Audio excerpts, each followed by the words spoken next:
Noé, Sem, Cham, Japhet, fils de Japhet, Ashkenaz. Genèse chapitre 10, du verset 1 au verset 32.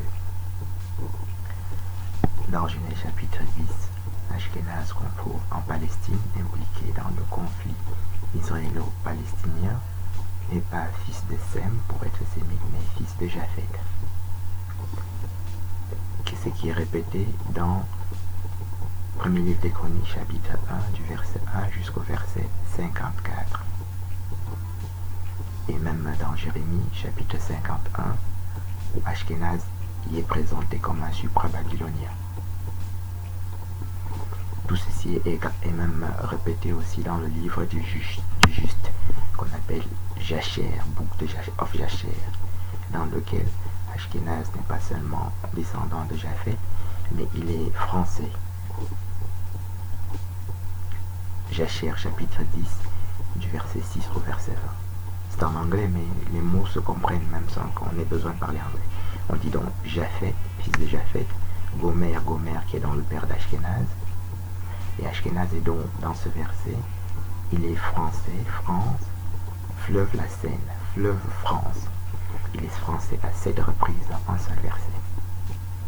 Japhet qui est répété au moins à 3 reprises, et Gomer au moins à 3 reprises, et France, français, en tout à 7 reprises.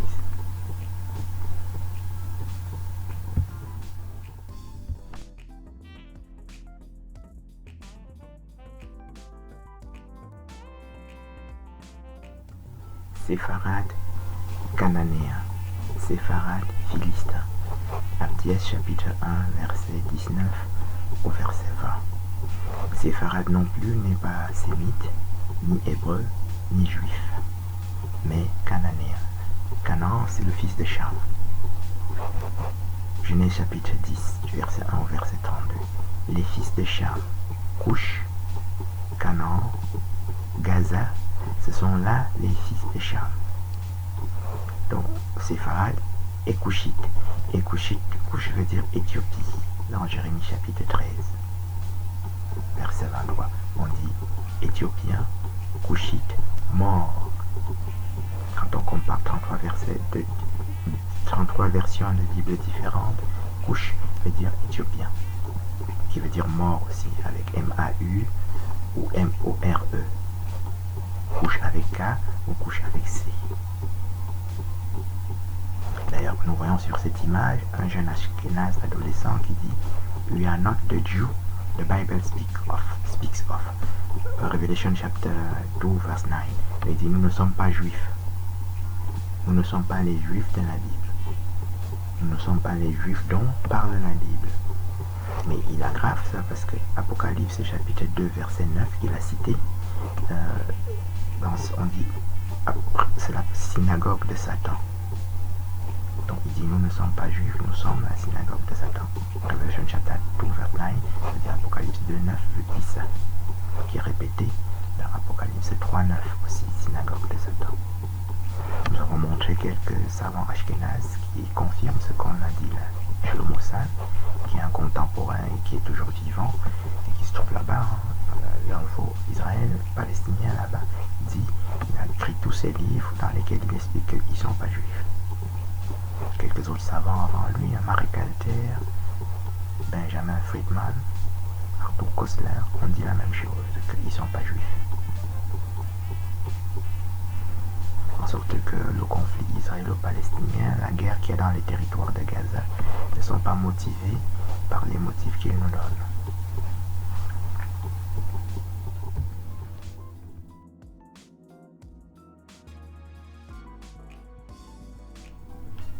Éden, Euphrate, Éden. Genèse chapitre 2, verset 8 jusqu'au verset 15. Euphrate au verset 14. Éden, diamant. Ézéchiel chapitre 28, verset 13. Jardin d'Éden de Dieu couvert de diamants. Parmi les 33 fleuves Euphrate qu'on trouve dans la Bible, 29 se trouvent dans King James Version, année 1611, et les autres se trouvent dans sont localisés dans le livre de Jasher que nous avons étudié et dans les autres endroits. Aucun des 33 Euphrate ne se trouve en Palestine. L'image que nous avons vue, c'est le tigre. Et dans le livre de Judith que nous étudierons un peu loin, on dit l'Euphrate du Tigre. Donc le Tigre et l'Euphrate sont un seul fleuve parmi les 4 fleuves du Jardin d'Éden que nous venons de voir dans Genèse chapitre 2. Le premier fleuve, c'est Bichon, qui entoure le pays de Havila, Genèse chapitre 2, du verset 8 jusqu'au verset 15. Il y a 4 fleuves. Et Bichon, Havila, c'est le fils de Couche, dans Genèse chapitre 10. Fils de Couche, Havila, Genèse chapitre 10, verset 7. Le deuxième fleuve, c'est Guillon, qui entoure le pays d'Éthiopie, Genèse chapitre 2. Et Guillon veut dire Israël dans le premier livre des rois, chapitre 1, verset 1 jusqu'au verset 34. On dit David, Salomon, Guillon, Israël, du verset 1 au verset 34. Guillon au verset 33, Guillon, Salomon dans un seul verset. Donc Salomon est couchite pour cette raison-là, il est éthiopien. Le troisième fleuve, c'est le Tigre, que nous voyons sur l'image et qui ne se trouve donc pas en Palestine. Le quatrième fleuve, c'est l'Euphrate que nous étudions, qui est la première localisation, le premier des 33 Euphrate, qui se trouve donc en Éthiopie pour cette raison-là.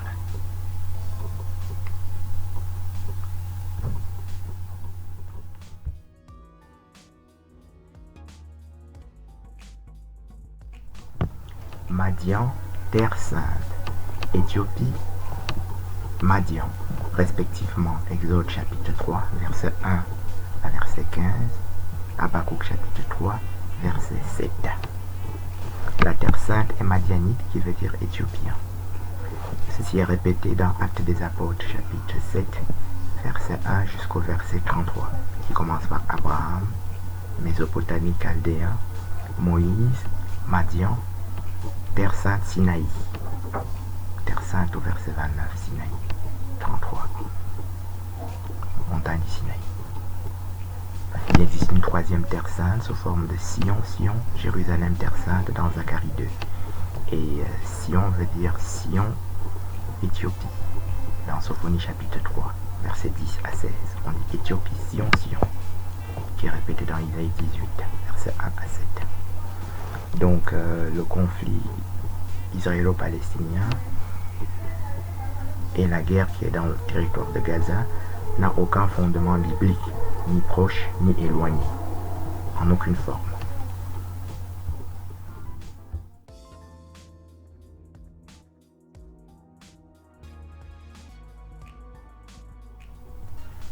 Abraham, je donne le pays des Kéniens, des Kénisiens, des Cadmoniens, des Essiens, des Phérésiens, des Réphaïm,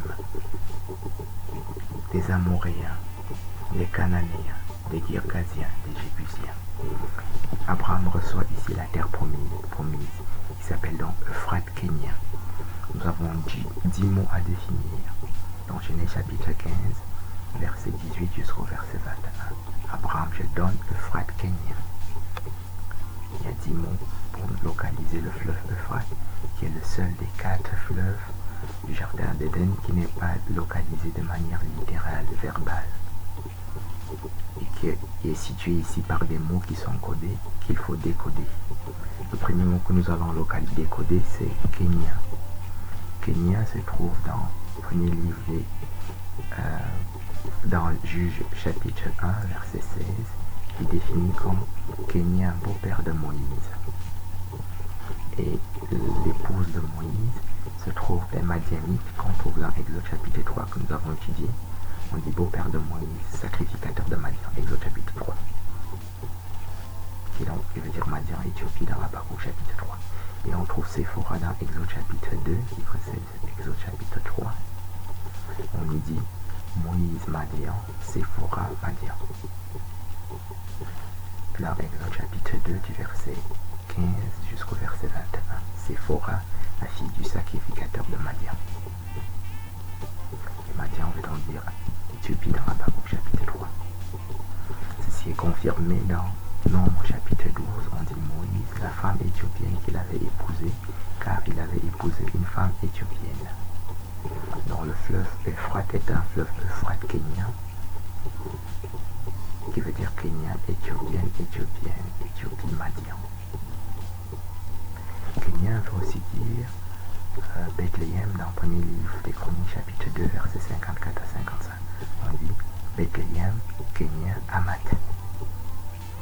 Premier livre des Chroniques, chapitre 2, versets 54 à 55. Et Amat veut dire fils de Cham dans Genèse chapitre 10. On dit les fils de Cham, Cush, Amatien. Amatien verset 15 à 20. Et on précise, ce sont là les fils de Cham. Donc nous savons ici que Amat veut dire Cushite, que nous avons déjà défini. Donc Euphrate veut dire Kenya, éthiopienne, Madian. Amat, qui est donc Cushite à 100%, et ne peut pas se trouver pour cette raison en aucune façon en Palestine. Nous allons définir les 9 mots restants pour localiser le deuxième Euphrate de la Bible. Le premier, c'est dans Genèse chapitre 2,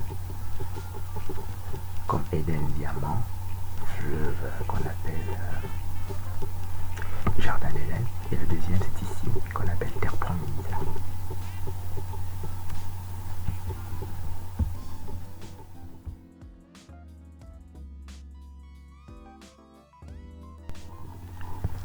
Euphrate kénien, kénisien, cadmonien.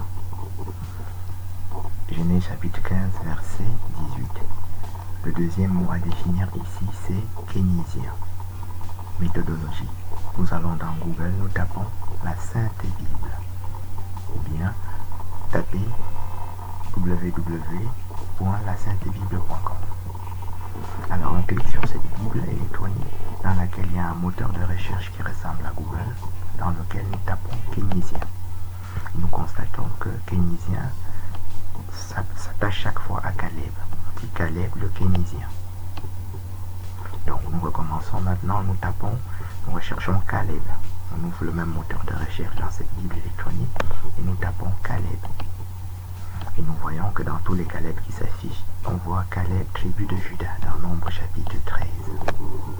Tribu de Juda, c'est là où nous venons d'étudier Bethléem, Kenya. Premier livre des Chroniques, chapitre 2, verset 1, on dit tribu de Juda. Et en descendant, on cite Caleb. Et ça se termine par Bethléem, Kenya, Amat, que nous avons parfaitement étudié. Donc Caleb est de la tribu de Juda qui veut dire Kenya. Dans le premier livre des Chroniques, chapitre 2. Tribu de Juda, c'est ce que nous avons étudié aussi dans Terre Sainte, dans Zacharie chapitre 2. Ça donnait, Zacharie chapitre 2, verset 2, on a Jérusalem, verset 7, on a Sion, verset 10, on a Sion, et verset 12, on a Juda, Jérusalem, Terre Sainte. Sachant que Sion veut dire Éthiopie, Sion, dans Sophonie chapitre 3, répété dans Isaïe chapitre 18. Et aussi que Terre Sainte veut dire Madian dans Exode chapitre 3 et dans Actes des Apôtres chapitre 7. Que ça veut dire Madian, Éthiopie dans Habakkuk chapitre 3. Donc nous pouvons conclure ici que kénisien veut dire Caleb et que ça veut dire Juda, c'est-à-dire Sion Juda, ou Juda kénien, ou Juda Madian, ou Juda Terre Sainte, qui est aussi confirmé dans Psaume 48, Sion Juda. Dans le premier livre des Rois chapitre 8, David, Salomon, Sion, Juda. Et dans le deuxième livre des Rois chapitre 19, on dit à ce nouveau Sion, Juda. Dans Psaume 78, verset 68, on dit Sion, David, Juda, Israël. Dans Psaume 132, on dit aussi Sion, David. Donc, kénisien veut donc dire Juda, qui veut dire Éthiopie. Dans Jérémie chapitre 18, Jérémie chapitre 8, verset 21, du verset 1 au verset 21, on dit Jérusalem, Juda, black au verset 21. Dans King James version, année 1611, qui est répété dans Jérémie chapitre 14, verset 2, on dit Juda, Jérusalem, they are black. Dans King James version, année 1611. Donc kénisien veut dire Juda, qui veut dire Sion, qui veut dire Jérusalem, qui veut dire Terre Sainte, qui veut dire black, qui veut dire aussi Kenya.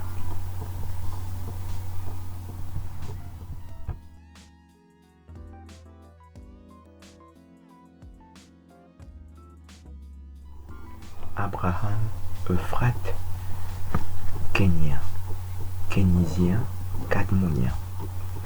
Genèse chapitre 15 du verset 18 jusqu'au verset 19. Dans le verset 19, il y a 3 mots, Kénien, Kénisien et Cadmonien. Cadmonien, qui est le 3e mot que nous devons définir, n'apparaît qu'une seule fois dans toute la Bible, ici. Et sa définition se contient donc dans le même verset. Dans un verset, il n'y a qu'une seule intelligence, une seule définition. Cadmonien veut donc dire Kénien et Kénisien, que nous avons abondamment défini.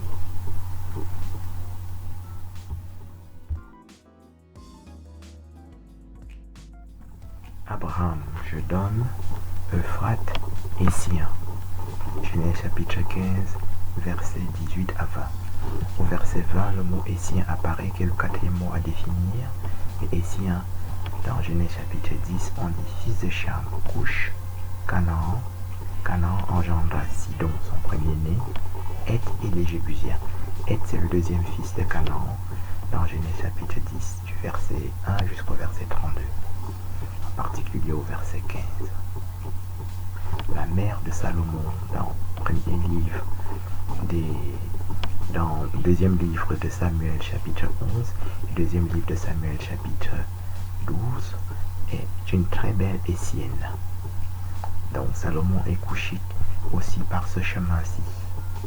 Salomon était couchite parce qu'il était Salomon Guillon, dans le 1er livre des rois chapitre 1 au verset 33, et que Guillon voulait dire dans Genèse chapitre 2, Guillon, Éthiopie, couche.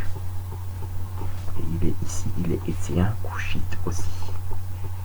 Et toutes les femmes dans la Bible portent un voile. Sarah porte un voile dans Genèse chapitre 20. Rebecca porte un voile dans Genèse chapitre 24 au verset 64. Tamar porte un voile dans Genèse chapitre 38 au verset 14 et au verset 18. Toutes les compagnes de Salomon portent un voile dans Cantique des Cantiques chapitre 4 au verset 1 et au verset 7. Et dans Cantique des Cantiques chapitre 5 aussi. Mon voile, oh la plus belle des femmes, Cantique des Cantiques chapitre 5.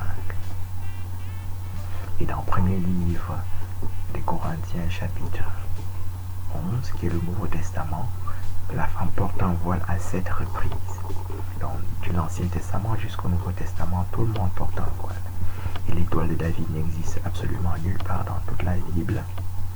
Il suffit d'ouvrir la Bible électronique, de taper étoile, et parmi les étoiles qui apparaîtront, on trouve étoile de David nulle part. Le sceau de Salomon attaché à la franc-maçonnerie n'existe absolument nulle part dans toute la Bible. Quand on tape dans la Sainte Bible, sceau, S-C-E-A-U, le sceau de Salomon n'existe absolument nulle part. L'usure, c'est un complot. Et l'usure est interdite dans la Bible par 144 versets. Depuis Exode, Lévitique, Deutéronome, qui est la loi de Moïse, depuis les prophètes jusqu'au Nouveau Testament. Et c'est appelé usure complot dans Ézéchiel chapitre 22, du verset 12 jusqu'au verset 25, où le mot complot apparaît. Et c'est appelé sanguinaire, usure, sanguinaire, sanguinaire, sanguinaire, sang répandu à 33 reprises, qui est la religion de l'Antéchrist.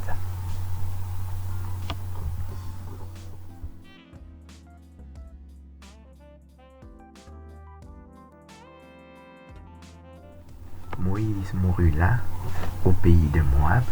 L'Éternel l'enterra à Moab. Personne n'a connu son sépulcre jusqu'à ce jour. Deutéronome chapitre 34, versets 1 à 7. Le sépulcre de Moïse en Palestine est faux, pour les 3 raisons que nous venons d'énoncer.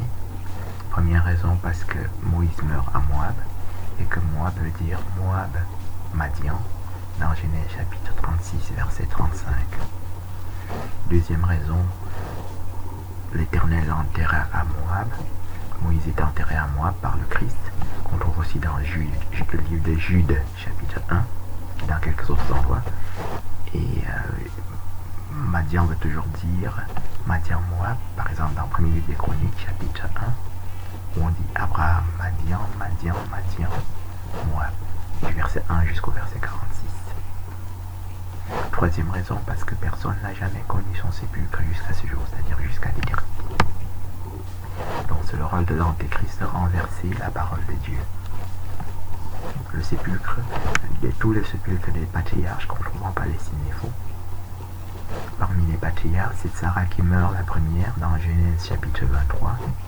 Et à cette occasion douloureuse, Abraham achète un sépulcre dans Genèse 23. Et le sépulcre se trouve à Heth, Étien, Hittite, Zoar, qui est le même Étien que nous venons d'étudier dans Euphrate Étien. Abraham lui-même meurt dans Genèse 25. Il est enterré dans ce même sépulcre qu'il avait acheté comme propriété sépulcrale. Isaac, son fils, meurt dans Genèse chapitre 35 et il est enterré dans le même sépulcre, dans la propriété sépulcrale de la famille. Rebecca, l'épouse d'Isaac, meurt et est enterrée au même endroit, dans le même sépulcre. Jacob, qui est le fils, c'est-à-dire petit-fils d'Abraham, des fils d'Isaac et de Rebecca, meurt dans Genèse 49. Et à cette occasion, on rappelle que tous les patriarches se trouvent dans ce sépulcre, c'est-à-dire Sarah, Abraham, Isaac, Rebecca, Jacob. Et Jacob rappelle avant de mourir qu'il y avait enterré Léa, son épouse, et l'autre épouse de Jacob, Rachel, n'y est pas enterrée parce qu'elle est morte sur la route de Bethléem, en Genèse 35. Donc, et ce sépulcre, on rappelle dans Genèse 49 qu'il se trouve à Étien, en sorte que tout le sépulcre des patriarches est faux, pour les raisons que nous venons d'apporter maintenant.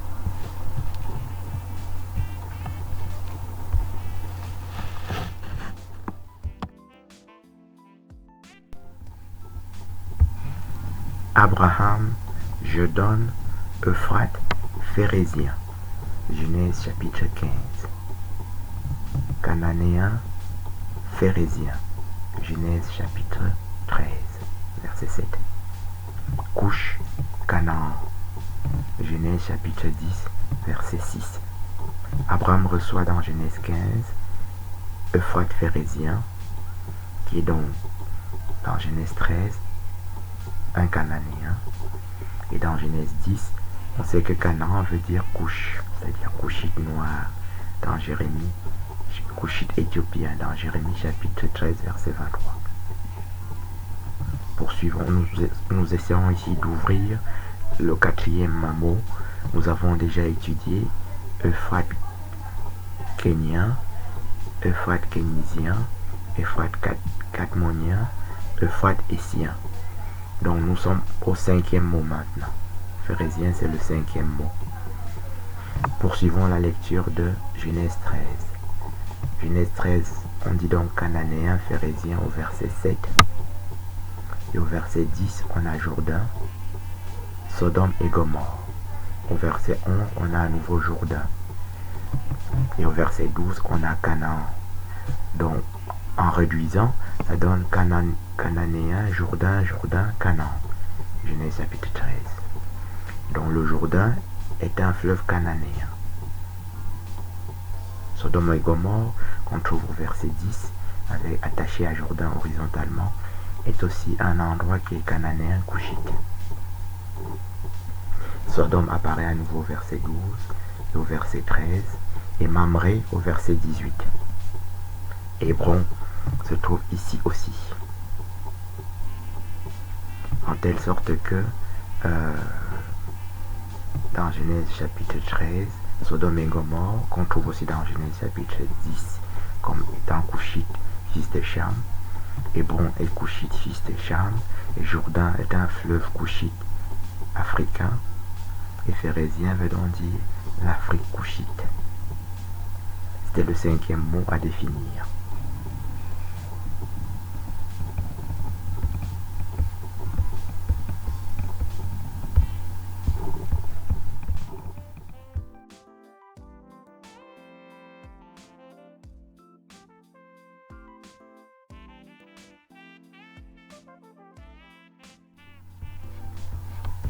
Abraham, je donne Euphrate Réphaïm. Genèse chapitre 15 au verset 18 à 20. C'est en bas à droite sur la diapositive. Et en haut, toujours à droite, dans Juge chapitre Josué chapitre 12, on a Israël, Réphaïm, Israël. Josué chapitre 12, du verset 1 jusqu'au verset 7. Et maintenant, à gauche de la diapositive, Israël s'est défini comme Éthiopie, Israël, Israël, roi d'Israël. Dans Sophonie chapitre 3, verset 10 jusqu'au verset 16. Donc l'Éthiopie est 3 fois Israël. Dans le même Sophonie chapitre 3, Éthiopie, Jérusalem, Jérusalem, au verset 10 à 16, avec exclamation. Dans le même Sophonie chapitre 3, on dit Éthiopie, Sion, Sion, dans les mêmes versets, avec des exclamations. Donc Réphaïm veut dire dans Josué chapitre 12, Israël, Réphaïm, Israël. Et Réphaïm se définit donc comme Éthiopie, Réphaïm, Euphrate, qui était donc le 6e mot à définir.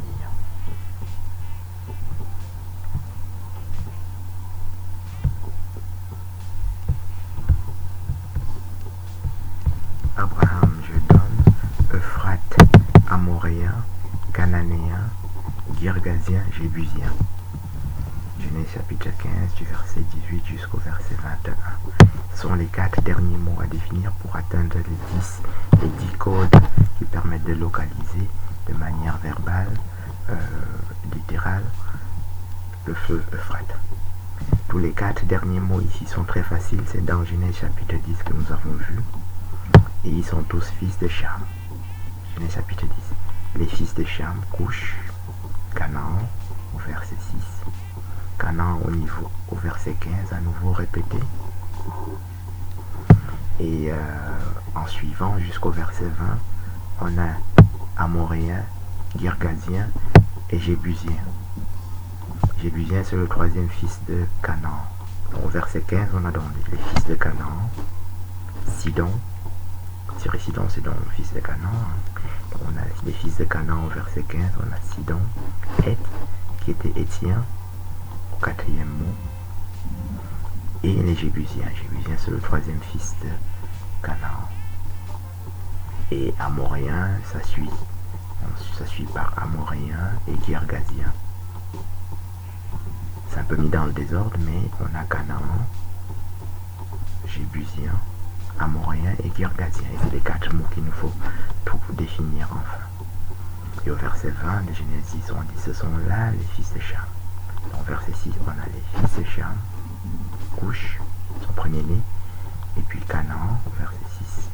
Et au verset 15, on a les fils de Canaan, Sidon, Heth et Jébusien, suivi de Amoréen et Girgasien.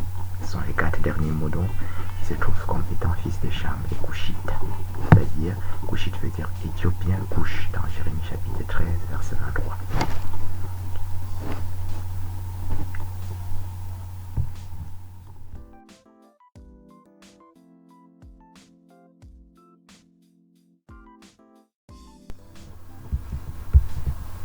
Couche, Gaza. Genèse chapitre 10, versets 1 à 32. Nous étudions la statique et la dynamique de Genèse chapitre 10. Nous voyons que Gaza est couchite, attaché verticalement à couche. Couche, couche, Gaza. Genèse chapitre 10 au verset 6 et au verset 8. Couche, couche, Gaza, ce sont là les fils de Cham. Genèse chapitre 10, verset 6 jusqu'au verset 20.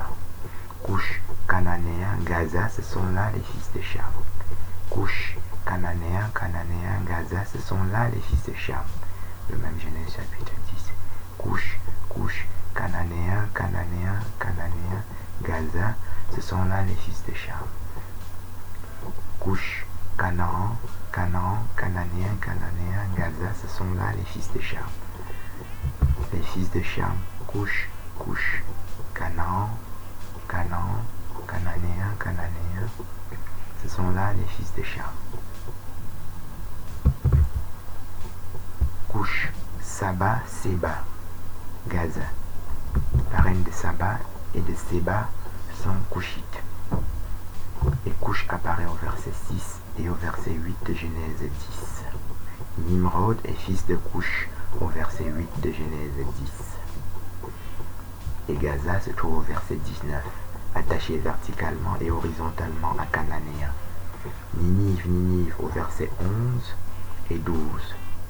Philistin au verset 14, Philistin Gaza, verset 14 de Genèse 10.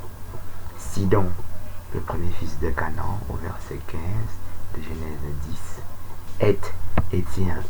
Étienne, c'est la mère de Salomon, et Heth, c'est là où se trouve tout le temps sépulcre des patriarches. Heth au verset 15. Jébusien, qui veut dire Jérusalem dans le livre des Juges. Jébusien au verset 16 de Genèse 10. Amoréen, Jébusien, Girgasien au verset 16 de Genèse 10, qui est la terre promise dans Genèse 15. Donc toujours au verset 16 et au verset 18, on a Hamathien, qui est la définition de Kénien, Bethléem, Hamath, dans le premier livre des Chroniques, chapitre 2. Sidon apparaît à nouveau dans Genèse 10, verset 19, attaché à Sodome et Gomorrhe, horizontalement dans le même Genèse chapitre, dans le même verset 19. Donc ici nous pouvons conclure que les territoires de Gaza qui nous présentent là-bas ne correspondent pas au Gaza de la Bible, qui est donc 2 fois Cushite et 4 fois cananéen. Ninive, dans Genèse 10, apparaît 2 fois au verset 11 et au verset 12. Sidon apparaît 2 fois au verset 15 puis au verset 19. Sodome et Gomorrhe au verset 19, attaché à Gaza donc, qui est 2 fois Cushite et 4 fois cananéen. Ceci est le premier saut pour localiser et définir le Gaza de la Bible. Benjamin Netanyahu et les personnes qu'on trouve là-bas dans le mauvais et faux Israël ont souvent tendance à prétendre avec le faux général de Gaulle que c'est sur des bases bibliques qu'ils sont installés là-bas et qu'ils font les choses qu'ils font là-bas. Et nous voyons qu'eux-mêmes, ils ne sont pas Israël et que même le Gaza là-bas n'est pas le Gaza de la Bible. Qui nous permet de conclure à nouveau que donc il n'y a aucun fondement biblique au conflit israélo-palestinien.